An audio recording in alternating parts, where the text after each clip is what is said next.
আজকে আবারও গেলাম হসপিটালে। আসসালামু আলাইকুম এভরিওয়ান, তোমরা যে যেখান থেকে আমার ভিডিও দেখছো আশা করি তোমরা সবাই ভালো আছো। আর আলহামদুলিল্লাহ আমি অনেক ভালো আছি। ভালো বলতে আমার একটু শরীর খারাপ, সেই জন্য গেছিলাম একটু হসপিটালে। যেহেতু আগের দিনের অনুষ্ঠানের কিছু বিরিয়ানি বেঁচে গেছিলো, সেই জন্য একটু আলুর দম করে নিয়েছিলাম। সকালেই রান্নাগুলো করে আমি চলে গেছিলাম হসপিটালে।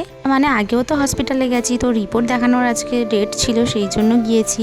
তো হ্যাঁ, রিপোর্টটা একটু খারাপ এসেছে। আমি এই কাকলি ম্যামকেই দেখাই, এই গাইনোলজিকের সব থেকে বড় ডক্টর। তো আমার দেখানো হয়ে গেছে, আমরা বাড়িতে চলে আসছিলাম। তো এখানে মা আসমাতকে একটা কেক কিনে দিয়েছিল, আর মারা সবাই মিলে চা খাচ্ছিল। তোমরা যে পাশে দেখতে পেলে, ওটা আমার একটা খালু পাপা আর একটা খালামা। তো হসপিটালে গিয়ে ওদের সঙ্গে দেখা হয়ে গেছিল। এদিকে তো আজমাতের নানিমা আজমাতের জন্য পেয়ারা কিনছিল। আজমাত খুব জেদ করছিল, সেই জন্য মা দিক থেকে বাড়িতে চলে যাচ্ছিল আর আমি ওই দিক থেকে চলে আসছিলাম। তো আজমা তার মধ্যে খুব কান্না করছিল, সেই জন্য মা ওকে নিয়ে চলে গেছে বাড়িতে। আর আমি কি করব, আমাকে তো এখন একা একা বাড়িতে যেতেই হবে, ওই জন্য বাসের জন্য দাঁড়িয়েছিলাম। তো আমার বাস চলে এসেছে, আমি বাসে উঠে পড়েছি। আর ওই যে আজমাত আর মা অটোতে আছে।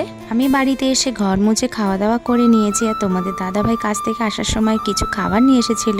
এবার বলো কার কার জিভে জল এসেছে খাবারগুলো দেখে। আমাকে তো এখন ডক্টর টক খেতে বারণ করেছিল, তো আমি লোভ সামলাতে না পেরে আমিও খেয়ে নিয়েছিলাম। কাজ নিয়ে বাড়িতে বসে বসে একটু মেহেন্দি পড়েছি। তো আজকের ভিডিওটা এইটুকু, দেখা হবে অন্য ভিডিওতে।